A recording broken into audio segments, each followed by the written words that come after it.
It is a beautiful day today. It's Friday the 4th of March. We have had a horrendous week.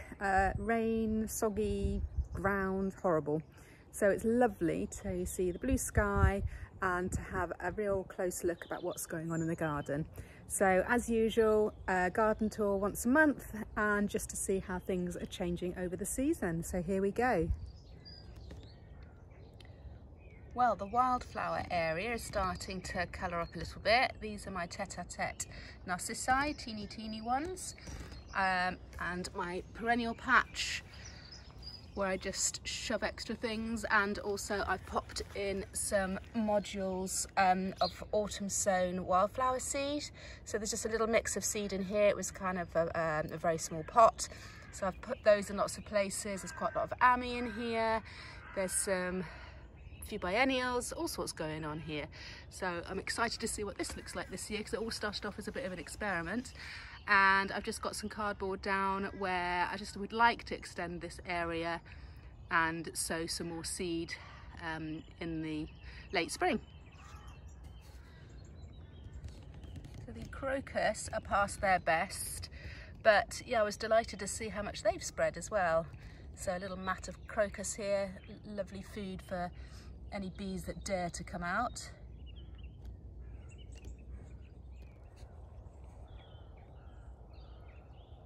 A slightly different picture here, which is looking good.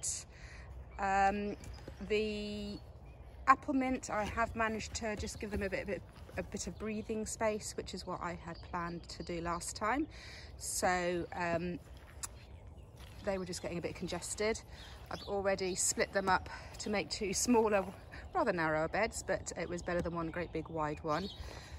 The foxgloves are looking much healthier now. We have had so much rain, as you know. Yeah, so foxgloves are looking, yeah, they're looking pretty good. A few empty spots there, which I can probably fill with some spares I've got scattered around. So signs of activity here. Not sure if that is mice. I've certainly seen monkjack in the garden. I'll have to investigate. And I've filled up this rather difficult bed with some spare things like cornflowers, maybe the ones that didn't get the grade to put in my cutting patch. The muscari are starting to pop up here, and it looks like I've got some tulips, I think, coming up. They've been there for a long time, if that is tulips. Yeah, so this is a bit of a bits of bed, as you know from previous videos.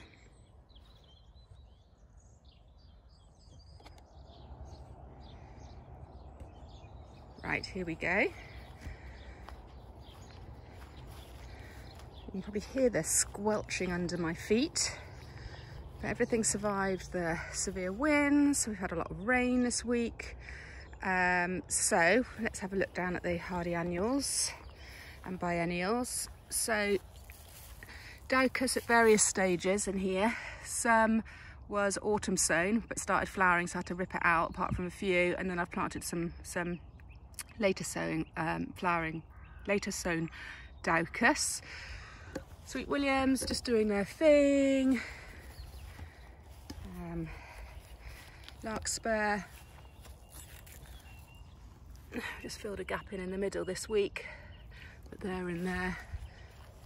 An empty bed ready for something. I think that's Melope supposed to be going in there. More Sweet William, and then if I go on the other side, work backwards. So this is Nigella, autumn sown Nigella in modules. I've got another patch which was direct sown. I put the fleece over it because of the wind, I think, but then I realised it was right on top, and I thought, they're going to get a bit soggy there. So I've just rigged up a little system just to give them a bit of protection. Sweet William, I'm going to have tons of Sweet William. The Phacelia I still haven't propped up. Corncockle is starting to want to come through the netting and might need a bit of support, or actually pinching out, I think, in some places. So I need to come through and do that. and various cornflower, different colours in here.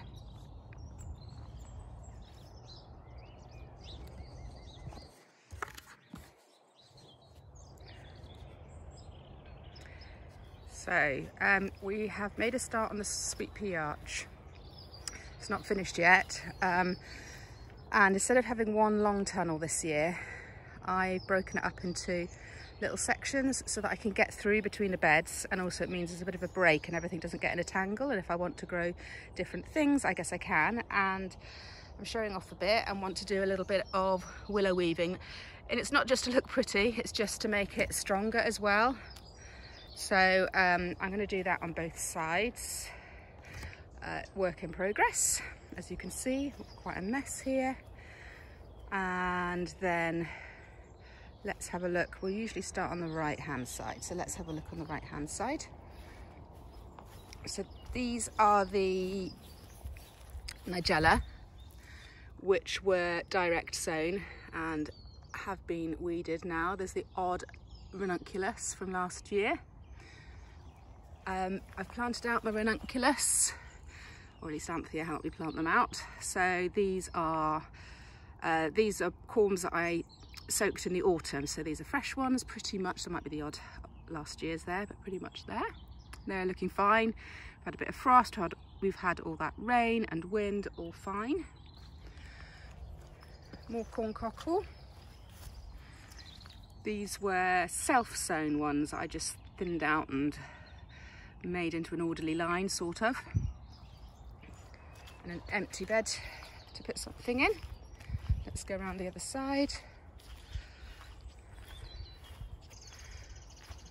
Another empty bed.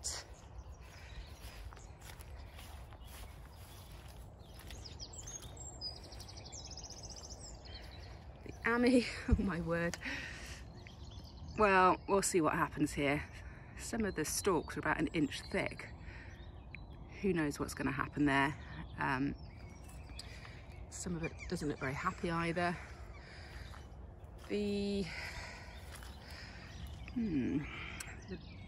Hesperus, I think I just need to go through and take off those brown manky looking leaves, give them a little bit of breathing space. I might even take off the enviromesh just to let the wind get through it. That might help. And the Rudbeckia, ooh, so I left these in because they take such a long time to flower from seed, and they're supposed to be tender perennials. I thought I'll see what happens, and look, we have leaves, certainly on some of them, so looking quite hopeful. So that's Sahara and Cherry Brandy.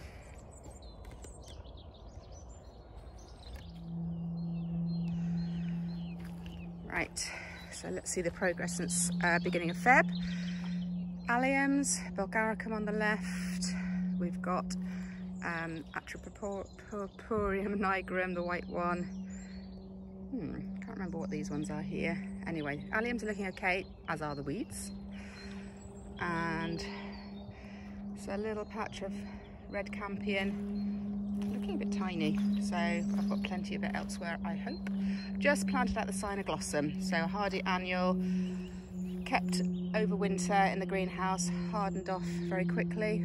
And tulips. Now I've just whipped off the fleece because something was munching some of them, and I wasn't sure if it was pigeons, if it was monkjack. Anyway, I just put some fleece over, but I think what I'll do is get one of my little tunnels over here just to protect it. It's not slugs. I wonder if I can show you some damage here. Here we go.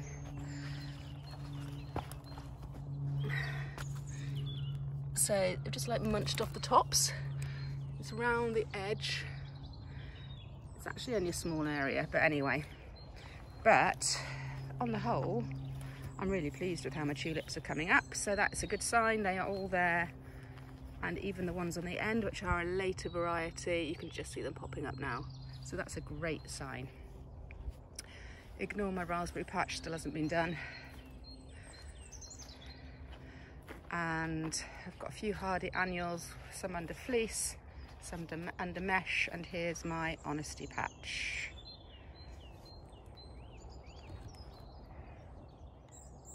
Right, perennials.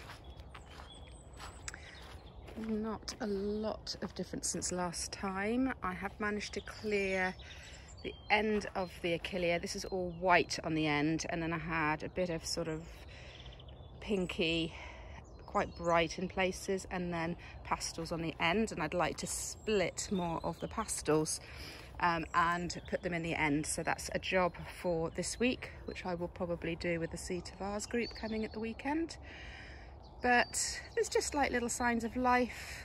Just noticed on this phlox, this perennial phlox, you can just see some growth starting, and that's fairly typical of perennials. Just starting to wake up now. Perfect time for dividing and propagating more by dividing them. They do need, some of these do need splitting. They've been here for a while. But just little signs of life, nothing dramatic at the moment. Greenhouses, well, this one certainly needs a clean. I'm hoping to get that done this weekend. I've got so much to do, but yeah, it's looking pretty empty, but my plan is to use this one as my seedlings, and then more established I'll move into the bigger greenhouse. It kind of makes sense. If my potting shed is over there, seedlings here, and then let them grow on in the bigger greenhouse. As you can see, I've got some things hardening off. I've got some larkspur hardening off there. Sweet peas are waiting to get out. I just need to get my sweet pea arch done, but I do want to do a trench of manure by my arch first of all, but we're getting there. And lots of people have been experimenting with crates this year, and I just did some crates of muscari actually, and I did notice one of them was coming, one of them, a little flower just appearing there. So yeah, it means I can then, once they finish flowering, I'll probably decide where I want them to go and pop them in the greenhouse. Let's take a look. Da, da, da, da.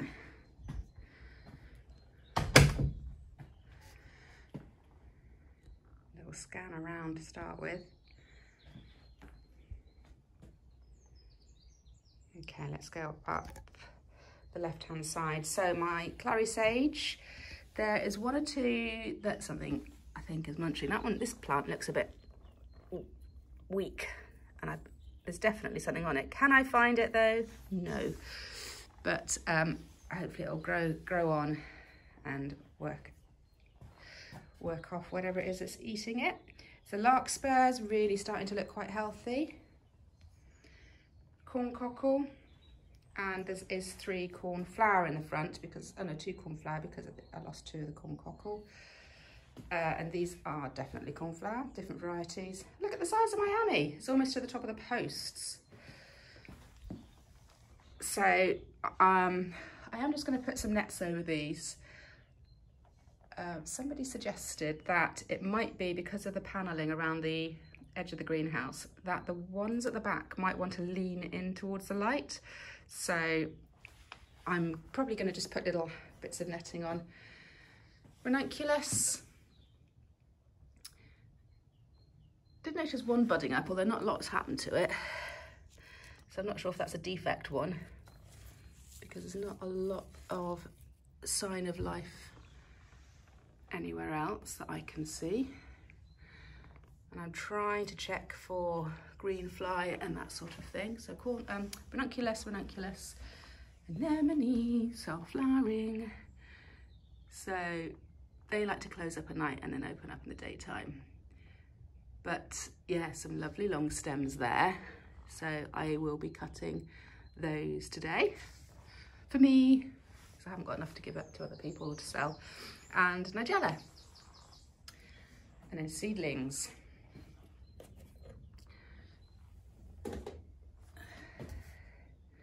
So all sorts of stages here, some which have just come out of the house. I always germinate in the house and then bring them straight out here once they've germinated. And then I've been transplanting things. I've got some to give away. So we've got some scabious, we've got some more ami, melope, scabious stellata, which is the ping pong one, which wasn't great for me last year. Lots of clary, which was from saved seed. Some snapdragons, some of which I have potted on. Lots of calendula, cornflower. Oh, I must put those melope outside to harden off. I'm going to do that now. Oh, straight after this. Sweet peas. There's another one of sweet peas. Oh, yes, on the other side. So I've got a couple of things of sweet peas. Not that I need that many, to be honest. And yeah, here's my teeny tiny snapdragons, which I have moved on from their where they germinated, and some more scabious there. So we are at 9 degrees and it's a bit before 9.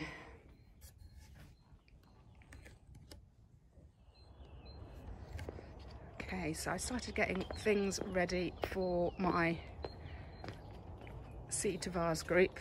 Pulled out my poor agapanthus, which have been in here all winter. So we're getting there. I need another table to bring in here. Got all the compost, perlite, labels, blah de blah. Everything is ready there. So yeah, looking forward to that on Sunday, seeing them again. And now for the orchard. Won't be much to report on the orchard at all, but just as a kind of a marker point. Robins singing wonderfully.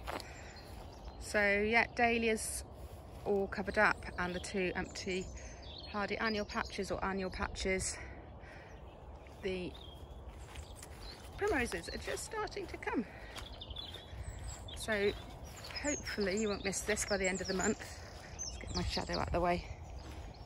But yeah, it is a rather lovely spot. Just a whole carpet of primrose. There we go. So 4th of March, and spring is definitely on its way on a day like today. Wouldn't have said that a couple of days ago though. Okay, so I hope you enjoyed that, and look forward to seeing you again next month. Bye-bye.